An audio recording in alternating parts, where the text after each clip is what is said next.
बात करते हैं डेराइव्ड क्वांटिटी की। जी बिल्कुल करते हैं। तो डेराइव्ड क्वांटिटी के लिए मैंने बताया था कि फंडामेंटल प्लस फंडामेंटल। जी बिल्कुल, फंडामेंटल प्लस डेराइव, ठीक है, या डेराइव में डेराइव। जी अब एग्जांपल दे दो। बिल्कुल, मैंने एग्जांपल दिया था एरिया।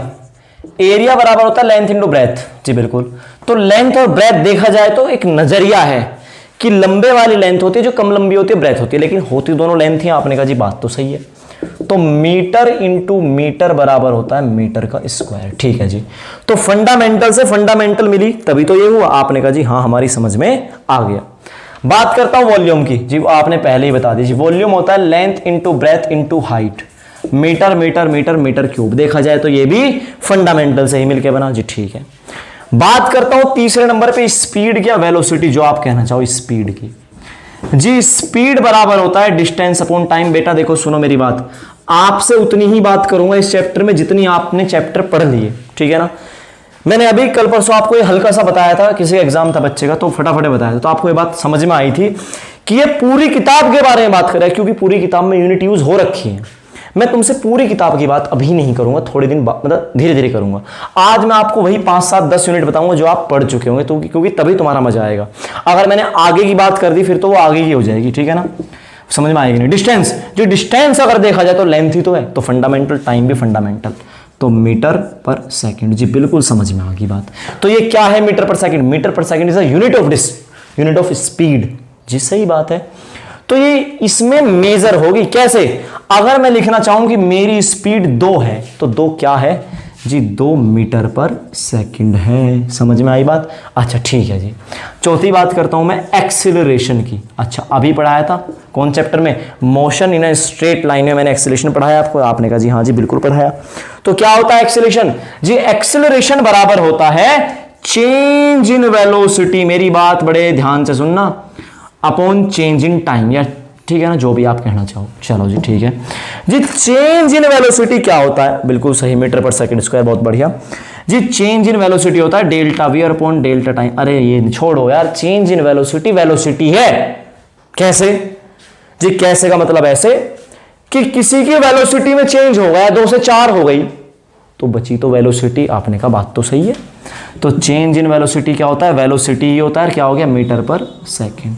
और चेंज इन टाइम भी क्या? टाइम ही होता है। जैसे क्या, अगर किसी के वेट में चेंज हो तो बचा तो वेट ही। समझे नहीं समझे? किसी का वेट बढ़ जाए तो भाई है तो अब भी वेट ही, वेट घट जाए है तो अब भी वेट ही। हाँ जी बिल्कुल सही बात है। तो यहां गया तो क्या हो गया? Metre per second square. जी बहुत बढ़िया, समझ में आ गई बात। चलो जी, ये किससे मिलके बना? Change in velocity. Velocity is the derived, और ये क्या है? फंडामेंटल। डेराइव और फंडामेंटल से मिलके बनी, ठीक है ना। चलो जी ठीक है। अब बात करता हूं 5वें नंबर पे फोर्स की। किसकी बात करता हूं? फोर्स की। फोर्स बराबर होता है मास इंटू एक्सीलरेशन। अच्छा मास क्या होता है? मास तो फंडामेंटल है तो मास हो जाए जी केजी, और एक्सीलरेशन क्या होता है? Metre per second square. तो आज से आपके लिए फोर्स की यूनिट क्या हो गई? KG metre per second square. कोई दिक्कत वाली बात तो नहीं? हाँ जी एक है, हम तो न्यूटन पढ़ते हैं। अरे भैया वो साइंटिस्ट बाबू हैं, वो अपने नाम पे रख दिए। ओके हाँ जी बिल्कुल। चलो ठीक है। छठी यूनिट आती है वर्क की। किसकी यूनिट आती है? वर्क की। जी वर्क तो हमने पढ़ा था क्लास 9th में, एक चैप्टर हुआ करता था वर्क, पावर एंड एनर्जी। चलो तीनों की बात करूंगा। वर्क बराबर होता था जी, हमने पढ़ा था फोर्स इंटू डिस्प्लेसमेंट। फोर्स क्या होता है? अभी निकाला, KG metre per second square. Hero बनने की जरूरत नहीं है, कोई जरूरत नहीं ऐसे लगाने की, अपॉन में ऐसे लगाया करो, कोई इशू नहीं है। चलो जी इंटू डिस्प्लेसमेंट। डिस्प्लेसमेंट मेजर होता है डिस्टेंस, मतलब मीटर। तो मीटर तो क्या हो गया जी? ये हो गया आपका केजी मीटर स्क्वायर पर सेकंड स्क्वायर। कोई इशू नहीं है जी, समझ में आ गया। तो क्या area, volume, speed, acceleration, force, work. अच्छा ठीक है। हमने एक टर्म और देखी थी, डेंसिटी भी होती है, आपने वो तो बताई ही नहीं। अरे भैया डेंसिटी होती है mass upon volume. Okay, mass होता है केजी, वॉल्यूम होता है length breadth height meter cube, तो केजी पर मीटर क्यूब। जी समझ में आ गई। ओके अब क्या जी? हमने वर्क, पावर एंड एनर्जी ये पूरा करो जी हमारा। तो चलो बात करता हूं पावर की। किसकी बात करता हूं? पावर की बात करता हूं। अच्छे सुनना भाई, गर्मी है बहुत लेकिन हम में पावर है बहुत। पावर क्या होती है जी? पावर होती है ability to do work. Ability to do work, इस बारे में बात करूंगा चैप्टर में इसी में जी। आप पर यूनिट टाइम में कितना काम करते हो। कैसे जी, मान लो आपने 2 चेले रखे, चेले मतलब चेले समझते हो ना, हाँ जी समझते हैं, चलो जी ठीक है। अब आपने कहा भाई छोटू, और एक का नाम था मोटू, भाई 1 घंटा देता हूं फटाफट काम करो रे। छोटू फटाफट काम कर गया, मोटू पे काम हुआ, नहीं तुझे पावर कम है, तो मोटू में पावर कम है, छोटू में पावर ज्यादा है। मतलब क्यों, 1 घंटे में एक की काम करने की एबिलिटी ज्यादा, एक की एबिलिटी कम। खैर वर्क को डिफाइन नहीं कर रहा हूं, बस मैंने तुम्हें बता दिया एग्जांपल। तो work done per unit time is called power. एक पर यूनिट टाइम में आप कितना काम करते हो वो होती है पावर। तो वर्क की यूनिट होती है भाई साहब work work work work work, ये रहा काम, kg मीटर स्क्वायर पर सेकंड स्क्वायर अपॉन में टाइम, टाइम मतलब सेकंड, ये गया यहाँ। तो भाई साहब देखो रे, मैं बोल रहा हूँ हीरो बनने की जरूरत नहीं, अपॉन में ऐसे लिखना कोई दिक्कत नहीं है, सेकंड में सेकंड, तो kg मीटर स्क्वायर पर सेकंड। अब बन जाओ हीरो।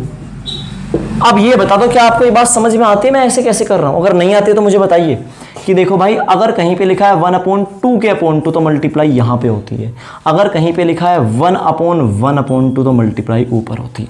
ठीक है भाई, कुल मिला के ऐसा कुछ होता है, वरना अपने अपने सबके अलग अलग तरीके हैं, जिसको जैसे आता है ठीक है, जिसको नहीं आता है वो मैंने ऐसे बता दिया। ओके चलो जी ठीक है, आपने पावर बताया, और कुछ। हाँ जी एनर्जी, एनर्जी कौन सी, देखो जी हम एक बात सुने हैं कि वर्क ही एनर्जी है।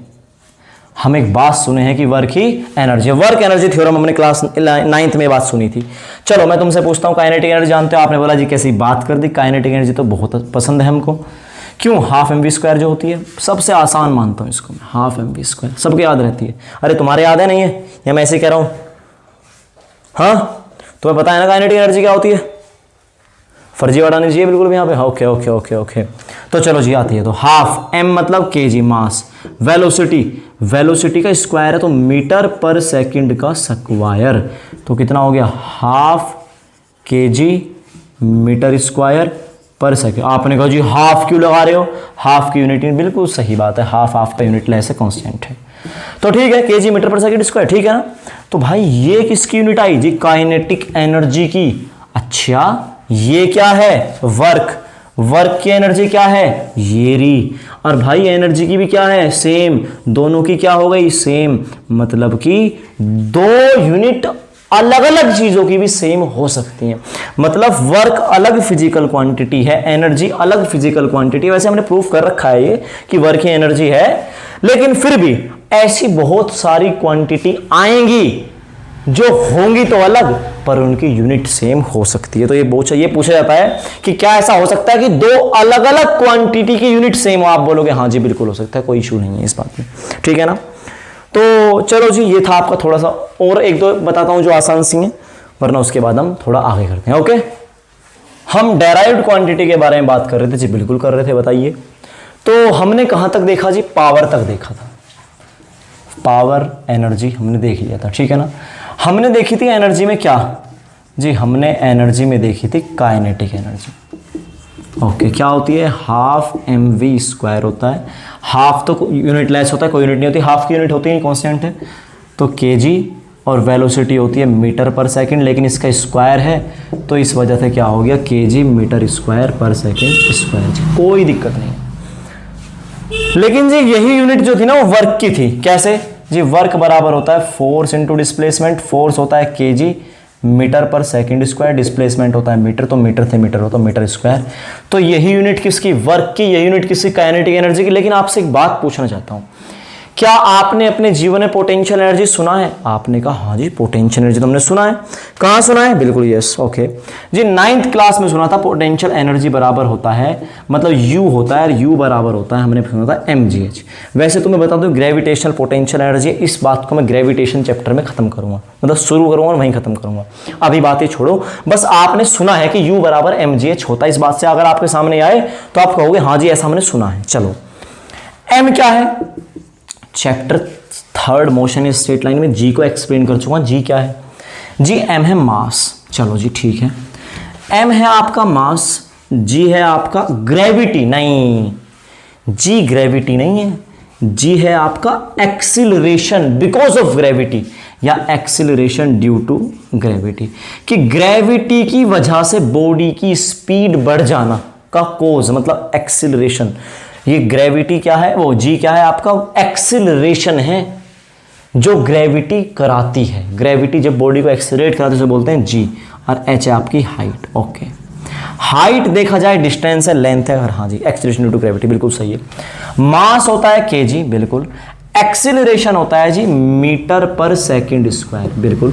हाइट होती है मीटर, तो क्या हो गया केजी मीटर स्क्वायर पर सेकंड स्क्वायर।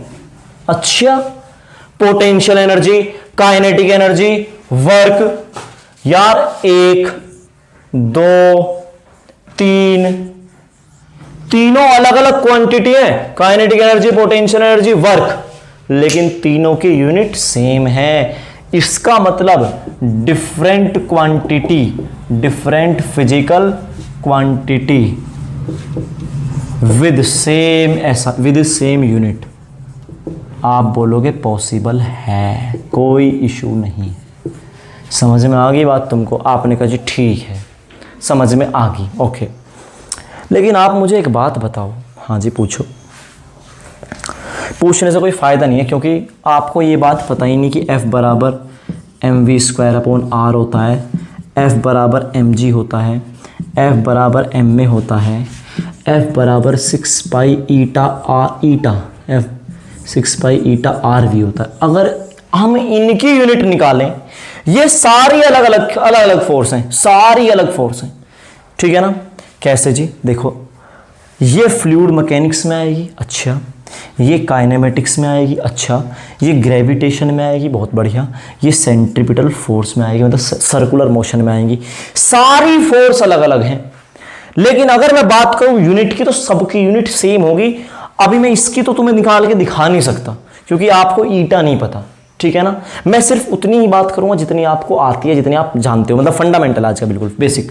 तो मैं आज इन तीनों की निकाल के दिखाता हूं, सेम आई तो बताना जी। एम क्या है? मास है, V velocity, R radius. Radius मतलब देखा जाए तो रेडियस है तो डिस्टेंस है। चलो जी, मास हो गया केजी, वेलोसिटी होगी मीटर पर सेकंड स्क्वायर, तो ये स्क्वायर, ये आर क्या है जी? आर मीटर है, तो क्या हो गया केजी मीटर स्क्वायर पर सेकंड स्क्वायर अपोन में मीटर। ये यहां गया तो मीटर से कट गया मीटर, और जब मीटर से कट गया मीटर तो KG metre per second square. जी बहुत बढ़िया। हाँ, F बराबर mg की देख लो। मास होता है kg and g is the acceleration due to gravity, मतलब है तो एक्सेलरेशन। जी बिल्कुल सही बात है। F बराबर m में mass into acceleration metre per second square. तो भाई किसी भी तरह की फोर्स हो सबकी यूनिट सेम, किसी भी तरह की एनर्जी हो सबकी यूनिट सेम, किसी भी तरह का एक्सेलरेशन सबकी यूनिट सेम, किसी भी तरह की वेलोसिटी है तो वेलोसिटी सबकी यूनिट सेम। समझ में आती है बात? नहीं आती है? मतलब अगर किसी भी तरह की सेम क्वांटिटी है, जैसे क्या एनर्जी, कैसी भी एनर्जी हो यूनिट सेम, फोर्स कैसी भी फोर्स यूनिट सेम। बस मैं आपको ये बात बताना चाहता हूं कि अलग अलग फिजिकल क्वांटिटी की यूनिट भी सेम हो सकती हैं। कोई और एग्जांपल दो जी। ये तो एनर्जी है, फोर्स है। चलो मैं आपको रफ कर रहा हूं मैं, ठीक है ना। आपको बस मैं एक एग्जांपल और देता हूं जो कि आपको कतई नहीं पता, लेकिन फिर भी भाई मेरा फर्ज है कि आपको फिर भी एक चीज बता दूं इसी में। भाई चैप्टर नंबर 10 या 9 में आएगा अगली किताब में, एक चीज होती है यंग्स मॉडुलस वाई। चलो इसके बारे में बात ही नहीं करता मैं, या कर लूँ चलो। वाई बराबर होता है स्ट्रेस अपॉन स्ट्रेन। स्ट्रेस क्या होता है? जब तुम किसी को पैर, हाँ सर क्या, हाँ यंग्स, अच्छा ये आपको पता नहीं है, और छोड़ो, चलो मैं इस बारे में बात नहीं करता, छोड़ो, ठीक है ना। कल हम बात करेंगे, ठीक है ना। आज के लिए इतना काफ़ी है, ओके।